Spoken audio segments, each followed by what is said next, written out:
representatives of business circles. Most of these people were divided roughly in two groups.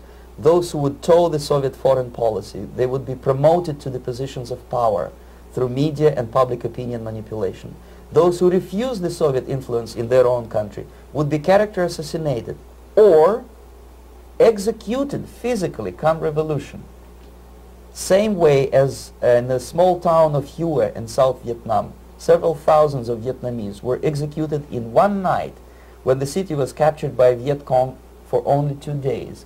And American CIA could never figure out how could possibly communists know each individual, where he lives, where to get him, and would be arrested in one night, basically in some 4 hours before dawn, put on a van, taken out of the city limits and shot. The answer is very simple. Long before communists occupied the city, there was extensive network of informers, local Vietnamese citizens, who knew absolutely everything about people who are instrumental in public opinion, including barbers and taxi drivers. Everyone who was sympathetic to the United States was executed. Same thing was done under the guidance of the Soviet embassy in Hanoi, and same thing I was doing in New Delhi. To my horror, I discovered that in the files where people were doomed to execution, there were names of pro-Soviet journalists with whom I was personally friendly. Pro-Soviet? Yes. They were idealistically minded leftists who made several visits to USSR, and yet the KGB decided that come revolution or drastic changes in political structure of India, they will have to go. Why is that? Because they know too much. Simply because, you see, the useful idiots, the leftists who are idealistically believing in the beauty of Soviet socialist or communist or whatever system, when they get disillusioned, they become the worst enemies. That's why my KGB instructors specifically made a point, never bother with leftists. Forget about these political prostitutes. Aim higher. This was my instruction. Try to get into large circulation, established conservative media. Rich, filthy rich movie makers, intellectuals, so-called academic circles. Cynical, egocentric people who can look into your eyes with angelic expression and tell you a lie. These are the most recruitable people, people who lack moral principles, who are either too greedy or too suffer from self-importance. They feel that they matter a lot. These are the people who KGB wanted very much to recruit. But to eliminate the others, to execute the others, don't they serve some purpose? Wouldn't they be the ones they rely on? They serve purpose only at the stage of destabilization of a nation. For example, your leftists in United States, all these professors and all these beautiful civil rights defenders, they are instrumental in the process of the subversion only to destabilize the nation.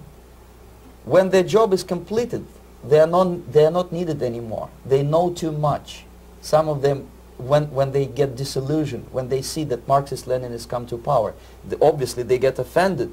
They think that they will come to power. That will never happen, of course. They will be lined up against the wall and shot. But they may turn into the most bitter enemies of Marxist-Leninists when they come to power. And that's what happened in Nicaragua. You remember most of these former Marxist-Leninists were either put to prison or one of them split, and now he's working against Sandinistas. It happened in Grenada when Maurice Bishop was already a Marxist. He was executed by a new Marxist who was more Marxist than this Marxist. Same happened in Afghanistan when first there was Taraki, he was killed by Amin, then Amin was killed by Babrak Karmal with the help of KGB. Same happened in Bangladesh when Mujibur Rahman, very pro-Soviet leftist, was assassinated by his own Marxist-Leninist military comrades. It's the same pattern everywhere. The moment they serve their purpose, all the useful idiots are either be executed entirely, all the idealistically minded Marxists, or exiled or put in prisons, like in Cuba. Many former Marxists are in Cuba, in prison.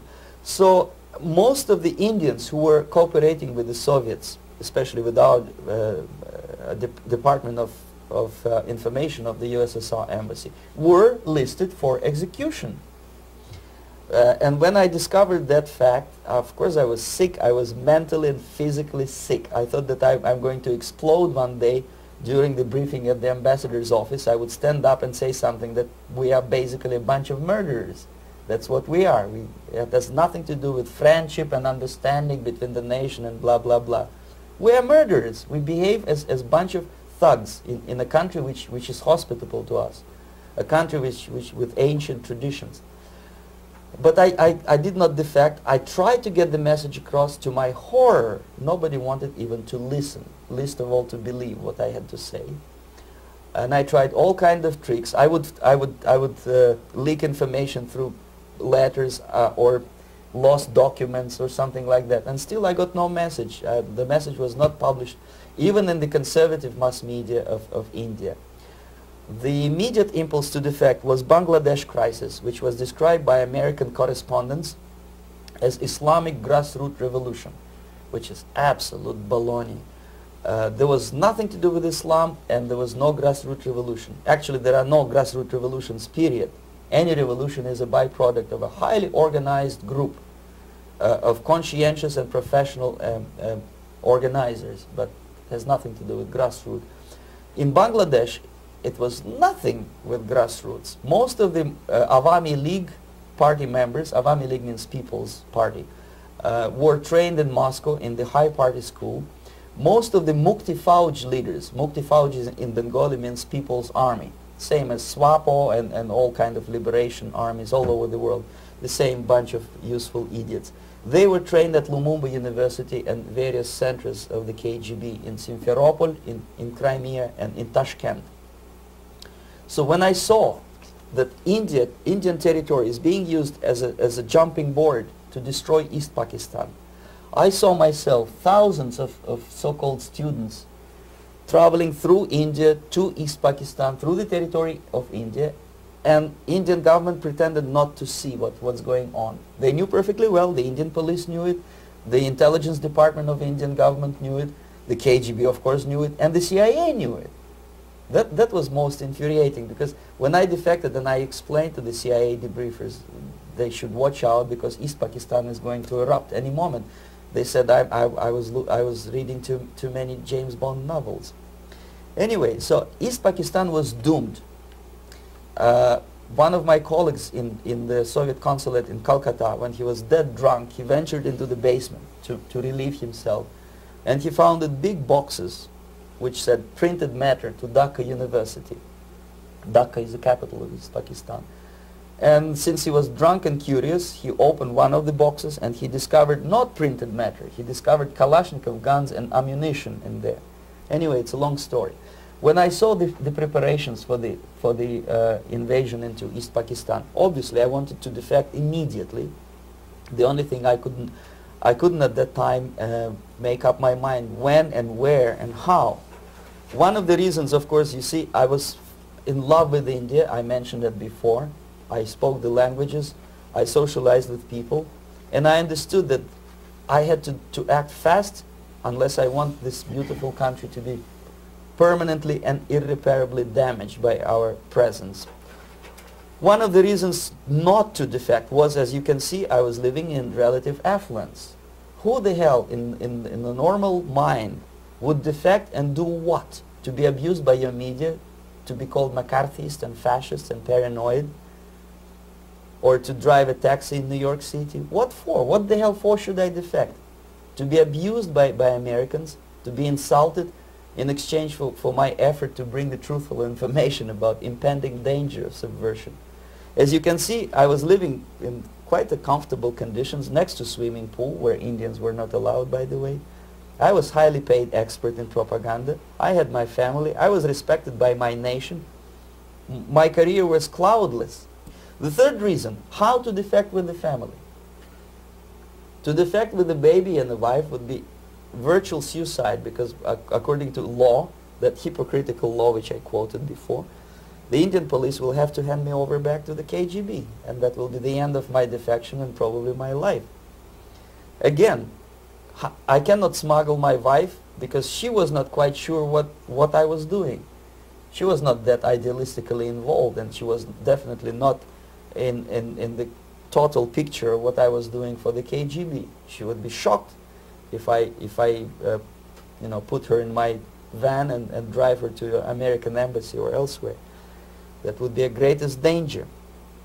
So again, I had to defect in such a way that my defection would look as simple disappearance. And there were many cases like that when the Soviet agents simply disappeared, either killed in action or, thanks to their curiosity and their close contacts with radicals, some of them were killed by the Marxists, by the way. It happened in many African countries when the Soviet KGB were killed by Africans themselves. Not because they hated Marxism-Leninism, but because they were simply trigger-happy bunch of unruly characters. If you give them a machine gun, they will shoot. And some of the Soviets obviously were not careful enough to protect themselves, and they got into embarrassing situations when they were shot at the crossfire between factions of so-called liberation movements. Anyway, so I decided, as I said, to study the counterculture. I decided this probably would be the best way to disappear.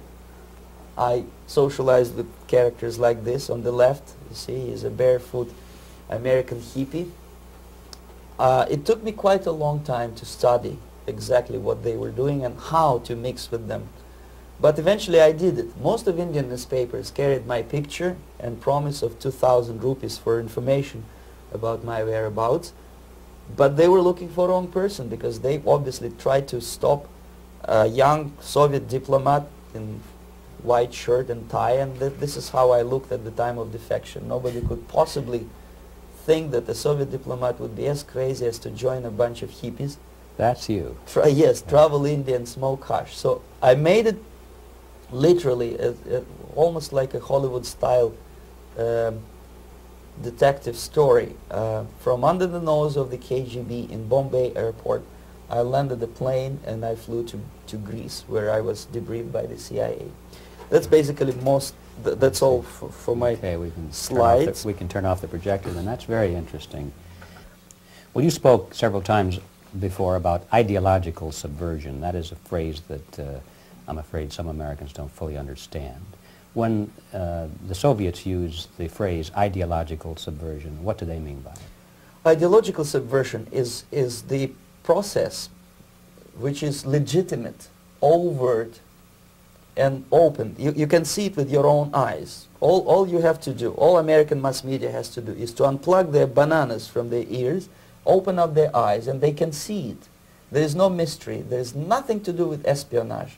I know that espionage intelligence gathering looks more romantic. It sells more deodorants through the advertising, probably. That's why your Hollywood producers are so crazy about James Bond type of thrillers.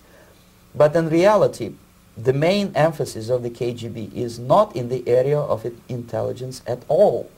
According to my opinion and opinion of many defectors of my caliber, only about 15% of time, money, and manpower is spent on espionage as such. The other 85% is a slow process which we call either ideological subversion or active measures, активные мероприятия in the language of the KGB, or psychological warfare.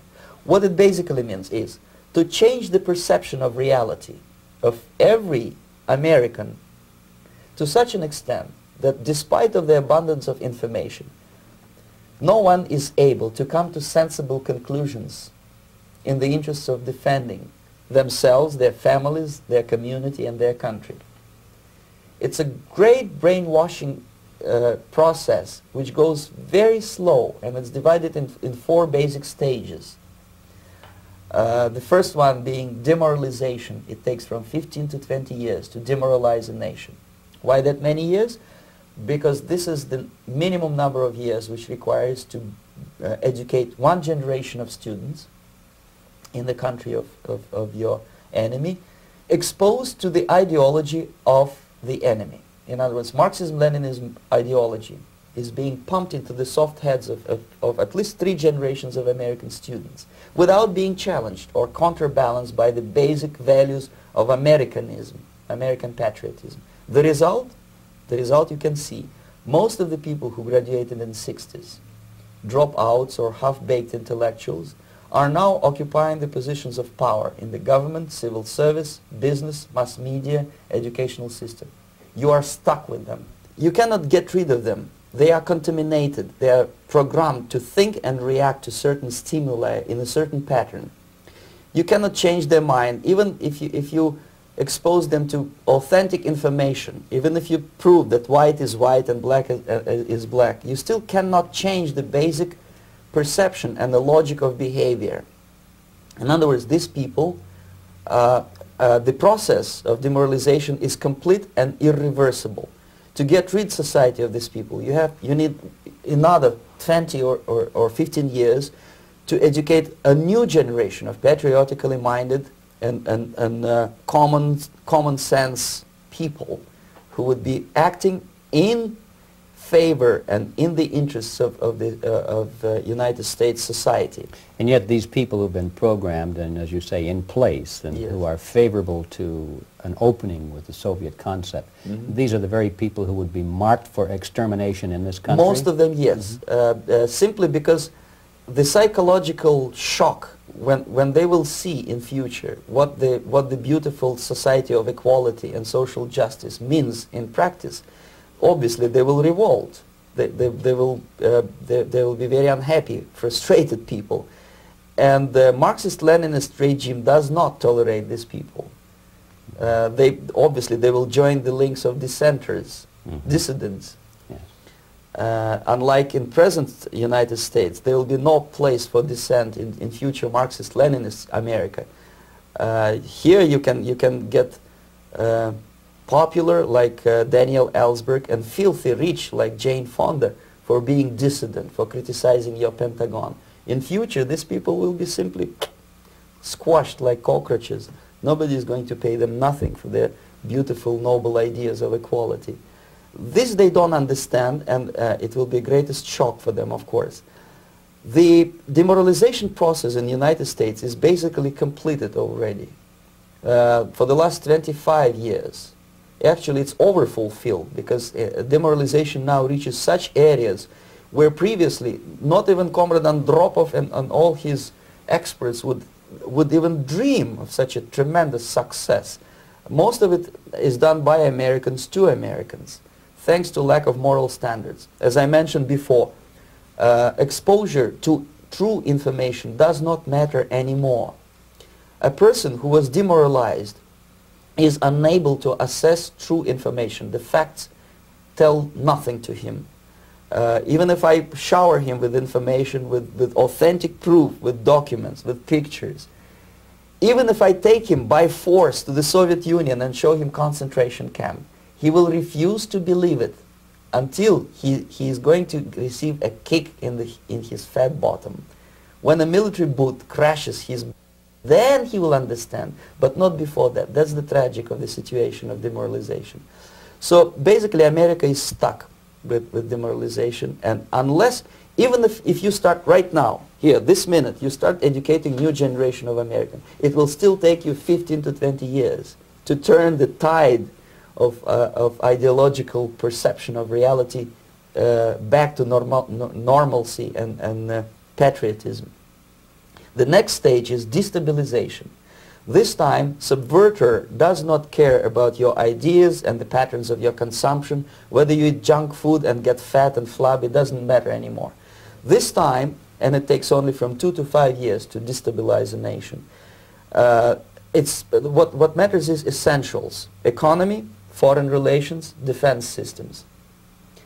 And you can see it quite clearly that in some areas, in such sensitive areas as defense and economy, the influence of Marxist-Leninist ideas in the United States is absolutely fantastic. I could never believe it 14 years ago when I landed in this part of the world that the process will go that fast. The next stage, of course, is crisis. It may take only up to 6 weeks to bring a country to the verge of crisis. You can see it in Central America now. And after crisis, with a violent change of power, structure, and economy, you have so-called the period of normalization. It may last indefinitely. Normalization is a cynical expression borrowed from Soviet propaganda. When the Soviet tanks moved into Czechoslovakia in '68, Comrade Brezhnev said, "Now the situation in brotherly Czechoslovakia is normalized." This is what will happen in the United States if you allow all these schmucks to bring the country to crisis, to promise people all kind of goodies and the paradise on earth, to destabilize your economy, to eliminate the principle of free market competition, and to put a big brother government in Washington, D.C., with benevolent dictators like Walter Mondale, who will promise lots of things, never mind whether the promises are fulfillable or not. He will go to Moscow to kiss the bottoms of new generation of Soviet assassins. Never mind. He will create false illusions that the situation is under control. Situation is not under control. Situation is disgustingly out of control. Most of the American politicians, media, and educational system trains another generation of people who think they are living at a peacetime. False. United States is in a state of war, undeclared total war against the basic principles and the foundations of this system. And the initiator of this war is not Comrade Andropov, of course. It's the system. However ridiculous it may sound, the world communist system or the world communist conspiracy, whether I scare some people or not, I don't give a hoot. If you are not scared by now, nothing can scare you. But you don't have to be paranoid about it. What actually happens now, that unlike myself, you have literally several years to live on unless the United States wake up. The time bomb is ticking. With every second, the disaster is coming closer and closer. Unlike myself, you will have nowhere to defect to, unless you want to live in Antarctica with penguins. This is it. This is the last country of freedom and possibility. Okay, so what do we do? What is your recommendation to the American people? Well, the immediate thing that comes to my mind is, of course, there must be a very strong national effort to educate people in the spirit of real patriotism, number one. Number two, to explain them the real danger of socialist, communist, whatever, welfare state, big brother government. If people will fail to grasp the impending danger of that development, nothing ever can help United States. You may kiss goodbye to your freedom, including freedoms to homosexuals, to prison inmate. All this freedom will vanish, evaporate in 5 seconds, including your precious lives. The second thing, the moment at least part of United States population is convinced that the danger is real, they have to force their government. And I'm not talking about sending letters, signing petitions, and all this beautiful, noble activity. I'm talking about forcing United States government to stop aiding communism. Because there is no other problem more burning and urgent than to stop the Soviet military-industrial complex from destroying whatever is left of the free world. And it is very easy to do. No credits, no technology, no money, no political or diplomatic recognition, and of course no such idiocy as grain deals to USSR. The Soviet people, 270 millions of Soviets, will be eternally thankful to you if you stop aiding a bunch of murderers who sit now in Kremlin and whom President Reagan respectfully calls government. They do not govern anything, least of all such complexity as the Soviet economy. So basic, two very simple, maybe too simplistic answers or solutions, but nevertheless they are the only solutions. Educate yourself, understand what's going on around you. You are not living at the time of peace. You are in a state of war, and you have precious little time to save yourself. You don't have much time, especially if you are talking about young generation. There's not much time left for convulsions to the beautiful disco music. Very soon it will go, just overnight. If we are talking about capitalists or wealthy businessmen, I think they are selling the rope on which they will hang very soon. If they don't stop, if they cannot curb their unsettled desire for profit, and if they keep on trading with the monster of the Soviet communism, they are going to hang very soon. And they will pray to be killed, but unfortunately they will be sent to Alaska probably to manage industry of slaves. It's simplistic. I know it sounds unpleasant. I know Americans don't like to listen to things which are unpleasant. But I have defected not to tell you the stories about such idiocy as microfilm, James Bond type espionage. This is garbage. You don't need any espionage anymore. I have come to talk about survival. It's a question of survival of this system. You may ask me, what is it in for me? Survival, obviously, because unlike, as I said, I am now in your boat. If we sing together, we'll sing beautifully together. There is no other place on this planet to defect to.